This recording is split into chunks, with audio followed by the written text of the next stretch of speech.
बच्चों, online class में आप सभी का स्वागत है। आज हम पाँचवीं कक्षा के हिंदी के पाँचवीं कक्षा के लिए हिंदी की पाठ्य पुस्तक रिमझिम का अध्ययन करेंगे, जिसका पहला पाठ है राख की रस्सी, जो कि एक लोक कथा है। इसके बारे में थोड़ा कुछ जान लें। राख की रस्सी पाठ हमारी प्राचीन संस्कृति की याद दिलाती है। संस्कृति शब्द का दायरा बहुत बड़ा है, जिसमें हमारी विरासत शामिल है, जो हमें अपने पूर्वजों की पुरानी बातों की, पुराने इमारतों, स्मारकों, चित्रों, पुस्तकों, खान पान, रहन सहन, भाषाएं, रीति रिवाज और मान्यताएं इत्यादि सारी बातें मिलकर संस्कृति कहलाती है, जिसका एक रूप पुरानी कहानियों में भी अभिव्यक्त होता है। जो कहानियाँ सैकड़ों वर्षों से चली आ रही हैं, उन्हें लोक कथा कहते हैं। ये कहानियाँ आज हमें किताबों में पढ़ने को मिलती है, लेकिन पुराने समय से लेकर आज तक लोगों के स्मृति पटल में ही जीवित रही है और पीढ़ी दर पीढ़ी ये लोक कथाएं सुनाई जाती है। लेकिन हर जगह की लोक कथा अपना कुछ अलग रूप भी लिए रहती है। राख की रस्सी शीर्षक कहानी तिब्बत की लोक कथा है, जो वहाँ के समाज की झलक देती है। अच्छा बच्चों, अध्याय 1 राख की रस्सी का हम अध्ययन करेंगे। मैं एक एक पैराग्राफ पढ़ाऊंगी और उसे समझाते जाऊंगी। लोन्पो गार तिब्बत के 32वें राजा सोनगवसेन गाम्पो के मंत्री थे। वे अपनी चालाकी और हाजिर जवाबी के लिए दूर दूर तक मशहूर थे।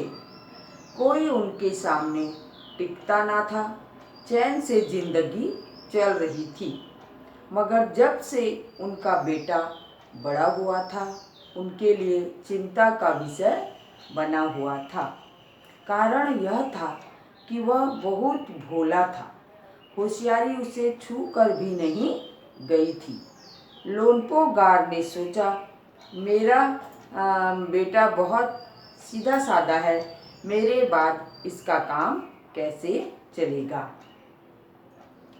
तिब्बत के 32वें राजा सोनगवसेन गाम्पो के मंत्री थे लोन्पो गार। वे बहुत ही चालाक और हाजिर जवाबी थे। उनके सामने कोई भी खड़ा नहीं हो पाता था उनके जवाब के लिए, और इस प्रकार उनकी ज़िंदगी अच्छे से चल रही थी। उनका एक बेटा था जो कि बड़ा हुआ, लेकिन उसके लिए उनको बहुत ही चिंता सताने लगी, क्योंकि वह बहुत ही भोला भाला था, थोड़ा सा भी होशियार न था।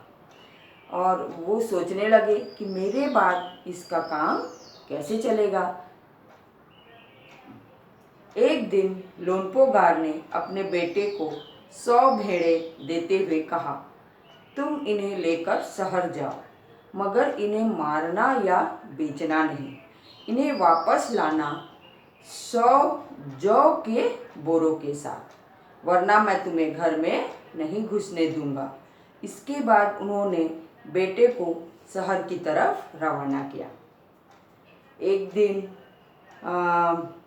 मंत्री लोन्पो गार ने अपने बेटे को 100 भेड़ें देते हुए कहा कि तुम इन्हें लेकर शहर जाओ, मगर इन्हें मारना नहीं कि बेचना भी नहीं। इन्हें वापस 100 जौ के धान, जौ एक फसल है, जौ के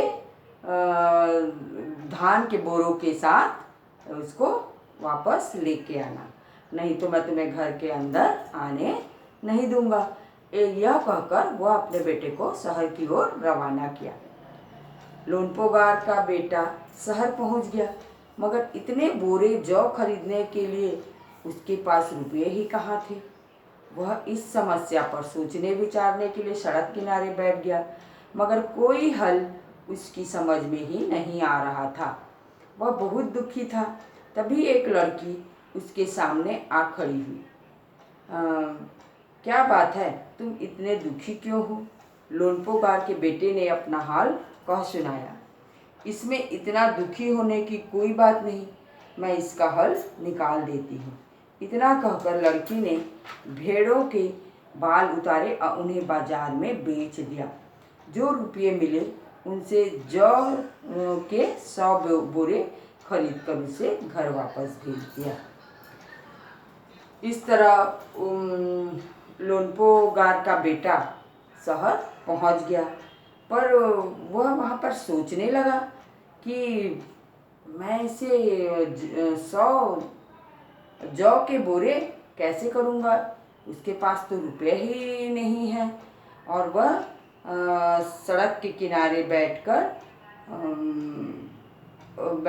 उस परेशान सड़क के किनारे बैठकर सोचने लगा, मगर उसको कुछ भी समझ में नहीं आ रहा था। वह बहुत ही दुखी था। तभी एक लड़की उसके सामने आ खड़ी हुई और बोली, क्या बात है, क्यों दुखी हो? तो उसने अपना सब हाल कह सुनाया। इतने में वह लड़की बोलती है कि इसमें दुखी होने की कोई बात नहीं है, और लाओ मैं तुम्हारा समस्या का हल ढूंढ देती हूँ। उसने सारे भेड़ के बाल उतार दिए और उसे बाजार में बेच दिया, और जो रुपये मिले उससे 100 जौ के बोरे खरीदकर उसे वापस घर भेज दिया। लोनपोगार के बेटे को लगा कि उसके पिता बहुत खुश होंगे, मगर उसकी आप बीती पर उन्होंने ध्यान नहीं दिया। वे उठकर कमरे से बाहर चले गए। दूसरे दिन उन्होंने अपने बेटे को बुलाकर कहा, पिछली बार भेड़ों के बाल उतार कर बेचना मुझे जरा भी पसंद नहीं आया। अब तुम दोबारा उन्हीं भेड़ों को लेकर जाओ, उनके साथ जौ के 100 बोरे लेकर ही लौटना। लोनपोगार का बेटा सोच रहा था कि अब मैं घर जाऊंगा तो मेरे पिता बहुत ही खुश होंगे, और पर उनके पिता बिल्कुल भी खुश नहीं हुए, और उन्होंने कहा कि मुझे तुम्हारे भेड़ के बाल उतारना मुझे बिल्कुल भी अच्छा नहीं लगा। अब तुम फिर 100 भेड़े लेकर जाओ और उनके साथ जौ के 100 बोरे लेकर ही लौटना। एक बार फिर निराश लोनपोगार का बेटा शहर में उसी जगह जा बैठा। ना जाने क्यों उसे यकीन था कि वह लड़की उसकी मदद के लिए जरूर आएगी, और हुआ भी कुछ ऐसा ही। वह लड़की आई, उससे उसने अपनी मुश्किल कहानी सुनाई। अब तो बिना जौ के 100 बोरों के मेरे पिता मुझे घर में नहीं घुसने देंगे। लड़की सोचकर बोली, एक तरीका है। उसने भेड़ों के सींग काट डाले और उन्हें बेचकर जो रुपये मिले उनसे 100 बोरे जौ खरीदे। बोरे लोनपोगार के बेटे को सौंपकर लड़की ने उसे घर भेज दिया। एक बार फिर से लोनपोगार का बेटा शहर गया और जाकर उसी जगह में बैठ गया। वहाँ पर वह लड़की फिर से आई, तो उसने अपनी सारी कहानी उस लड़की को फिर से सुनाई। तब उस लड़की ने कहा कि चलो एक तरीका और है। उसने सारे भेड़ों के सींग काट डाले और उन्हें बेचकर जो रुपये मिले उनसे 100 बोरे जौ खरीदे और लोनपोगार के बेटे को सौंप कर लड़की ने उसे वापस घर भेज दिया। भेड़े और जौ के बोरे पिता के हवाले करते हुए लोनपोगार का बेटा खुश था। उसने विजयी भाव से सारी कहानी कह सुनाई। सुनकर लोन्पोगार बोले, उस लड़की से कहो कि हमें 9 हाथ लंबी राख की रस्सी बनाकर दे। उनके बेटे ने लड़की के पास जाकर पिता का संदेश दोहरा दिया। लड़की ने एक शर्त रखी, मैं रस्सी बना तो दूंगी, मगर तुम्हारे पिता को वह गले में पहननी होगी। लोन्पोगार ने सोचा, ऐसी रस्सी बनाना ही असंभव है, इसलिए लड़की की शर्त मंजूर कर ली।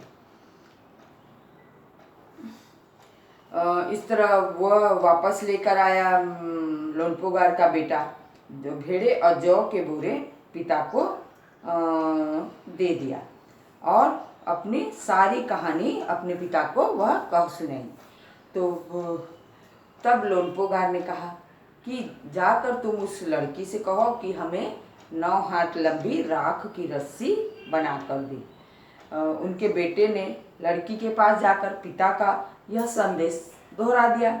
तो लड़की ने भी एक शर्त रखी कि मैं रस्सी बना तो दूंगी, मगर तुम्हारे पिता से कहना कि वह अपने गले में पहनेंगे।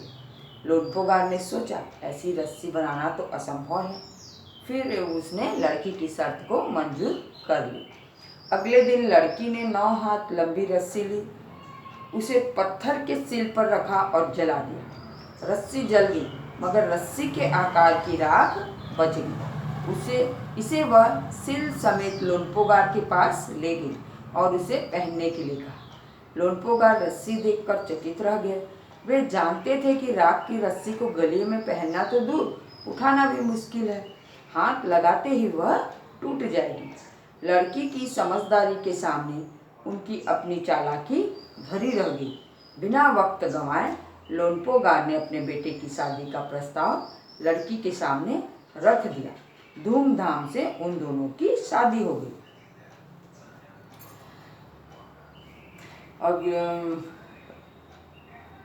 अगले दिन लड़की क्या करती है कि 9 हाथ एक लंबी रस्सी लेती है और उसे एक पत्थर के टुकड़े पे, पत्थर के सिल के ऊपर रख देती है और उसको जला देती है।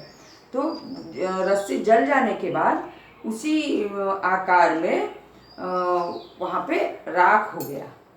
तो वह उसको क्या करती है, सिल पूरा उठाती है और उसको लेकर जाती है लोन्पोगार के पास।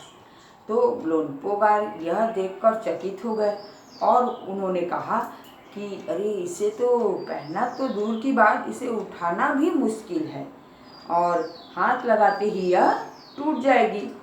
और फिर वो लड़की की समझदारी से बहुत ही खुश हुए और वो अपने बेटे की शादी उस लड़की से धूमधाम से करा दिए।